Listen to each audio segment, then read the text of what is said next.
What's going on, guys? Welcome to another episode of Healthspan Academy. I'm your host, Craig Shearhart, with my co-host, Kyle Freiberger. And our special guest today is Dr. Jenna Arts, who is a chiropractor. She started her kinesiology degree at University of Western, went on to get her doctorate in chiropractic from the Canadian Memorial Chiropractic College in Toronto. And she now owns her own practice here in Guelph called LifeWorks Studios. And we're going to talk to her today about chiropractics and her approach to the practice and her general practice of promoting health. So, Jenna, thanks for being here today. Thanks so much for having me, guys. I'm excited to be here. Pleasure. I want to start with kind of your general template that you work with. So chiropractic is, we think of like head and neck and cracking, and it's obviously more to that. So when you see someone that comes through, what does your screening look like, and what does your kind of mindset work when you approach a new patient? Mm-hmm. So I'm a corrective chiropractor, and so that'll differ from a traditional one. I know you had Dr. Dan Vitale on the podcast already. He's a great friend of mine. There's a lot of overlaps in how the two of us practice. And so I would say more of a traditional chiropractor, they would place a lot of emphasis on pain. And again, not that there's anything wrong with that. It's just different from the approach that I take. So my goal is on essentially identifying not just problems with their structural system, so meaning pelvis, spine, cranium, but how that's influencing their neurological health and then overall function. So I work with patients of all ages. I have 4-week-old twins in my practice right now, and then my oldest patient is like 91. So obviously the intake with those individuals will look so different, but obviously starting with a health history and then customizing that examination based on their concerns and needs. So we look at the structure. We know that when the spine moves better, the brain functions better. So we want to get a sense of spine, pelvis, and cranium mobility overall. And then, I include a whole host of tests in my examination, ranging from digital posture analysis to thermography to electromyography, static palpation, range of motion, a whole host of different things. One thing we can go down that route, but I incorporate a lot of primitive reflex work into my practice too. So mainly with kids, but with adults too. Cool. So obviously you're seeing a wide range of things with such a wide range of demographics.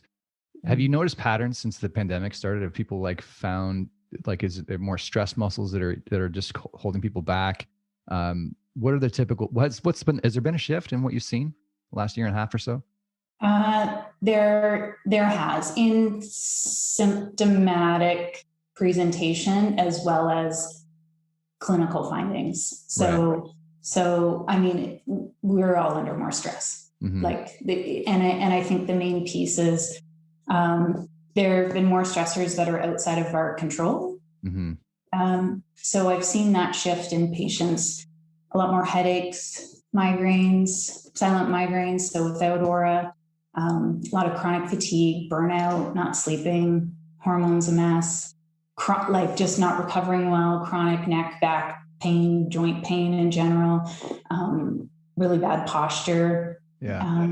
And so how that shows up clinically for most people is there's a shift into what I call fight or flight posture. So just that slouching forward, sacrum, tailbone tucking under, creating a really weak positioning of the pelvis, restriction in that lower rib cage. So a lot of rib restrictions. And then the occiput too. So meaning base of the skull just stuck in extension and not moving well. So one of the ways that hinders function in the body is obviously keeping you in that fight or flight state, not being able to adapt and recover to stress, but it affects breathing. And if we're not breathing, we're just not capable of doing anything. Yeah, that's fair enough. That's been a big focus for me this last year, is just breath work. And it's been a game changer for me, changing my own state. To that note, does that take its toll on you when everyone's coming in super stressed? Obviously emotions are somewhat contagious. Do you have an and you obviously can't separate yourself completely. Do you have like a routine, or how do you manage your own stress level and how that relationship works with the people you're seeing? I mean, one thing that this was a mindset I developed like when I first got into chiropractic, because you're in a helping profession. I think anyone that's in a helping profession, whether that's like a frontline nurse or someone like myself or a psychotherapist, where your job is to care for people.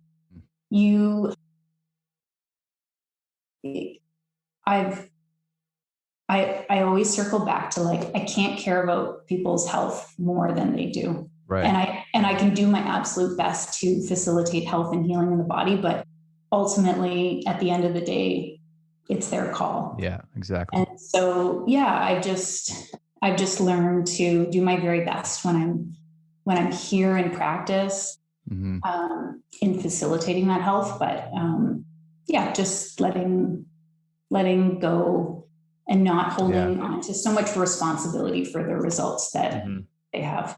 Yeah. I mean, another thing too, like I think the stars just aligned perfectly, but I started working with a therapist like before the pandemic started. So that's been huge for me for my own mental health. And it's something I advocate for my patients to do as well, whether that's like a traditional therapist or social worker of some form, but just having a support system in your life where you can go home at the end of the day and talk through things. Yeah, that's great. Yeah, it's funny you mentioned that, because Kyle and I were just reading your bio beforehand. And the first line is, I'm obsessed with helping people with their health. And it's obviously somewhat related to our work too. And it's, we wish that people were obsessed with their health as much as we are for the health. But you can always lead the horse to water, but awesome. Yeah, I appreciate that. I'm going to pass you off to Kyle for a couple questions he has. Oh, I appreciate that, Craig. It was perfect timing. I actually wanted to kind of touch base a little bit more about the psychotherapy, just in just a quick note. I started seeing one as well, thinking that, I thought I had everything pretty neatly tucked and had my tools and my ways of dealing with things. And then, so I tried to do it as more of a proactive thing, but it really turned into some digger deeping and working through some underlying issues. And it's just helped me immensely as well through the pandemic. And, I appreciate you talking about that and telling us that you use the same techniques. So moving on, I know you're pretty passionate about helping people become better versions of themselves. And I know you've talked a little bit about kids being a specialty for you and like reflexology. I don't know much about it. So why don't you take us through exactly what you were talking about when it comes to kids and reflexes and how you work with them? Mm-hmm. Yeah. So what I was speaking to was primitive reflex integration. So different from reflexology, but it's a unique element that I bring to my practice, at least for the Guelph community. So primitive reflexes just help with like natural motor development. So we're all born with them. So they're developing in utero and they help us survive, and think of them as helping with like all of those motor milestones that happen within that first year, like lifting your head, being able to tolerate tummy time, sitting, crawling, walking. But then what we do want to see is that these primitive reflexes integrate, meaning they go away at a certain period of time. So around between 6 months, and I mean, differs for all of them, but like 6 months to 3. So let's say with all toddlers, we want them gone. And the reason being is they just make room in the brain for more mature movement patterns by creating new neural pathways. So if we see a primitive reflex that's still there beyond toddlerhood, which I do all the time with like every single child that presents in my practice. And so these can be elementary school kids, they can be teenagers, I'm going to see them in adults too. They just disturb like natural movement development. And so this can create motor challenges, but it can affect things like, it can create anxiety and stress and like fidgety, poor muscle tone, hypersensitivity to touch and sound and light. So you can see how it can create even challenges with them interacting with friends, performance in school, a whole host of different things. So I incorporate those into my practice, and my focus is on the nervous system as a whole and helping it adapt to stress better. So that's through the chiropractic adjustment, as well as if these primitive reflexes are still there, we work to help them integrate or disappear essentially. And we can talk about what that looks like too. Yeah, absolutely. Why don't you tell us a little bit more than how that, how you kind of help, I know you talk about families as a whole as well. Parents typically trade their time for their kids, and they don't realize that, it's kind of a synergistic thing that has to happen. We have to take care of ourselves to really be able to take care of everybody else too. And why don't you just take us through kind of what that means to you and how you help your patients through that? Mm-hmm. Yeah. And so with respect to the reflexes, when we work on them, my communication is always like, we're working on this together as a family. We're not going home and like watching Right. your 8-year-old son do these exercises on the ground while you just like count repetitions. Right. Yeah. They're really like movement play-based movement patterns. So they're good for everyone, even if we're focusing on a particular member of the family. But I mean, obviously, to find out what reflexes are there, like you would want someone to assess that. Right. So it doesn't need to be myself. A lot of occupational therapists would include this in their practice. So, but even like in the meantime, just start acting like a toddler again. Really, like incorporating more natural movement and primal movements into the day. So, like climbing, ball games, even basketball, tennis, golf, spike ball, all these things, crawling, swinging, tumbling, just moving through different planes of motion. These are all great things that can help work on these reflexes. And obviously we can do them together as a family. Amazing. Yeah, that really aligns with the whole idea of habits, right? Habits of being a foundation and everything we do, and building good habits. And sometimes we forget that, some of the habits that we had as a kid are still good habits to have, and we kind of lose them with all the stresses that we put on our bodies. So I can appreciate that. And then circling back to your older patients, you talked about having a 91-year-old. Personally, I'm very curious as to anything I can do, proactively to live the longest and healthiest. Because as I've mentioned before on this podcast, I'm going to be golfing when I'm 100. So, any advice, anything that you see from experience with your older patients, or it doesn't even have to be older, but just as you work through different issues with patients, any commonalities that you see that would really help people take a proactive approach? Yeah, with my older patients, especially, I mean, we know how important habits are. So when we're 90, how much resistance are we going to get in trying to get that person to exercise? So Right. my focus has really shifted away from exercise towards movement. And so Craig, you may know her from your biomechanics background, but Katie Bowman of Nutritious Movement. And so I just I love her approach to movement, being that like movement is anything that changes the position of our body essentially. So it's walking, it's reaching, it's crawling, it's twisting, it's bending. And then how can we just do more of that in a variety of different ways throughout the day? Because I think for a lot of older individuals, exercise is scary. Even sometimes like going for a walk is scary. I know this past year, I have a lot of patients that live alone and they've been under a lot of stress. And so even going for a walk was too much. So we have to, my focus is just on encouraging them to move more through the day in a variety of different ways.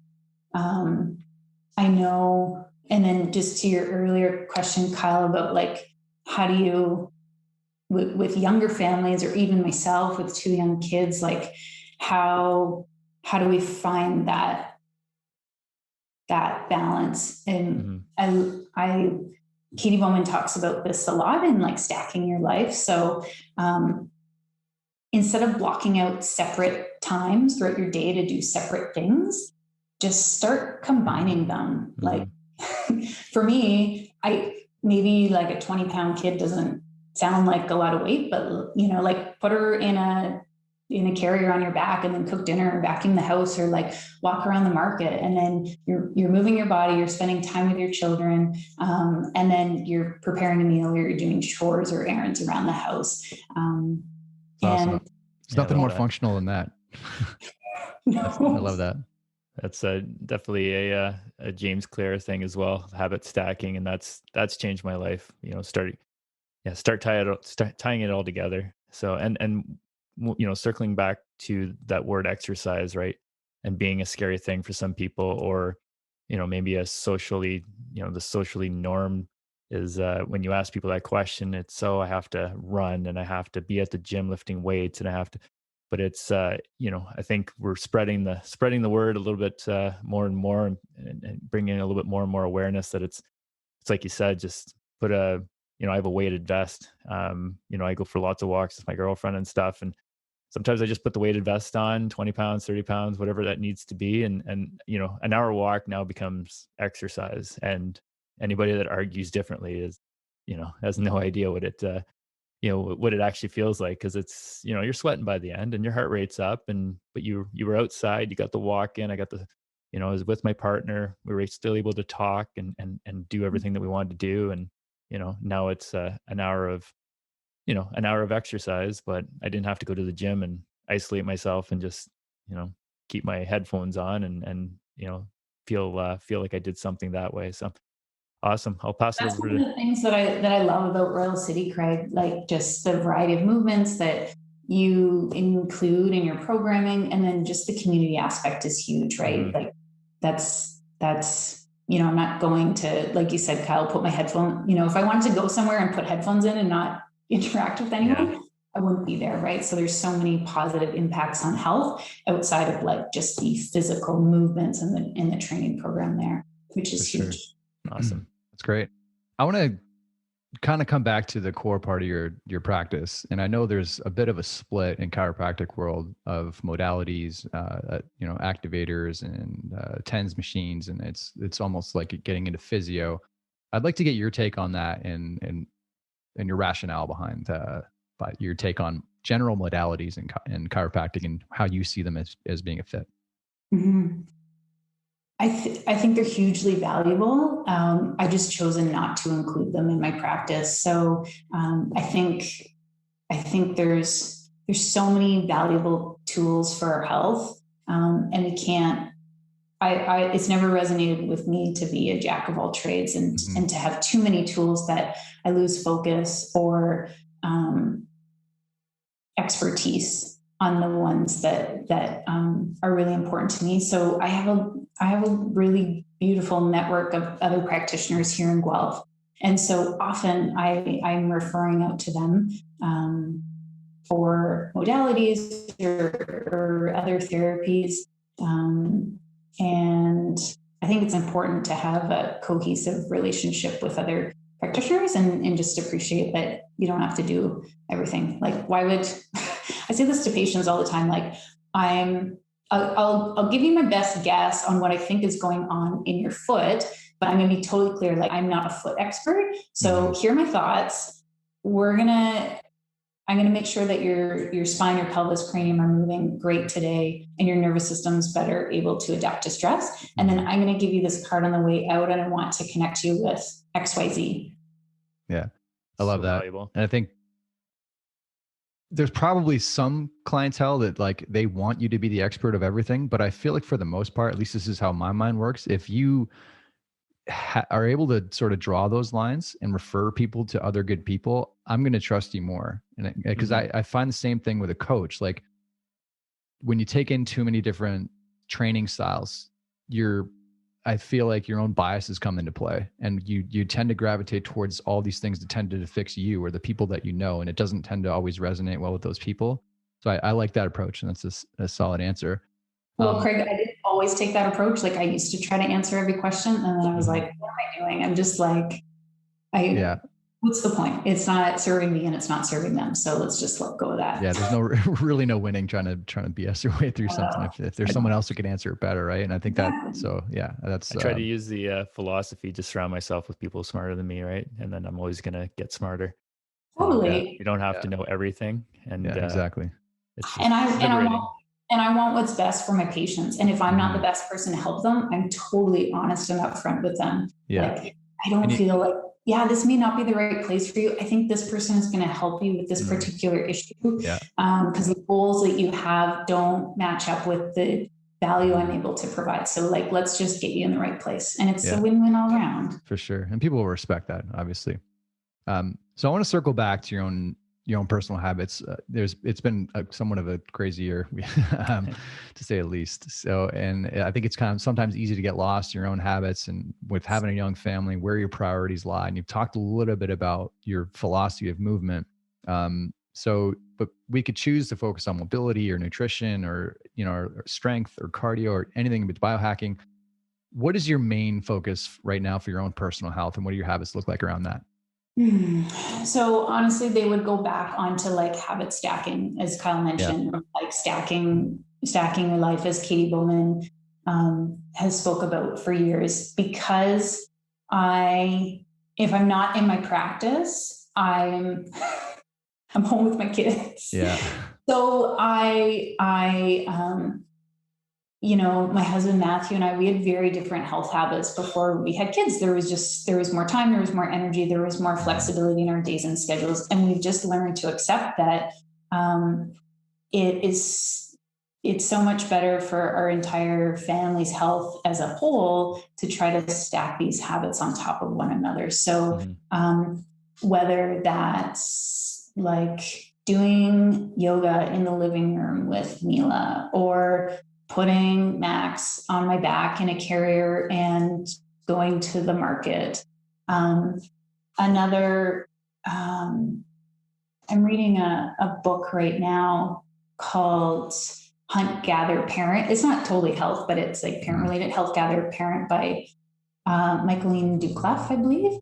And so it's about returning to like more traditional, like getting out of a lot of Western practices of parenting and returning to more traditional parenting practices where like the family is just together and we do things together and we work together as a family to achieve common goals. So that's been a big shift in our house, in just preparing meals together, because I don't want to separate my health from my kids. I want to be modeling behaviors that they're picking up on and are included in. So I don't know if I really answered your question, but no, that's great. Yeah. Yeah. Habit stacking. That's just a shift to like working on our health together as a family. Yeah, I love that. It's it's more of a partnering approach as opposed to traditional parenting, working with people. And that's something I've adapted as a manager and just dealing with my staff. It's just the more you can work with people, the more they feel, I think, connected to the real cause. So I love that. And you answered my question about a reference. We'll link to that in the show notes. It sounds like a good read, especially because we're at least the family's in the conversation now with us. So it might happen in the next couple of years. It's a wonderful book. And even if you have any listeners that are like grandparents or aunts, uncles, it's really a extended family approach. So, and in community in general, like friends, neighbors. So it's awesome. Amazing. It's great. Yeah. We'll put a link to that in the show notes. So, Jenna, what's the best way for people to get in touch with you if they want to see you in your clinic? So my website, lifeworkstudio.ca, would be the best way to learn more about myself. Cool. I have some FAQs on there. Complimentary consultation, meaning just a conversation about your health and goals. If you had any questions for me, or Instagram at lifeworkstudio. Awesome. Cool. We'll link to all that stuff in the show notes. Jenna, thanks so much for joining us here. That was an awesome talk. Appreciate your time. Yeah. Thanks both for having me on. Yeah, cheers. No problem. Well, thanks so much for joining us here today on Healthspan Academy. We'll see you guys next time.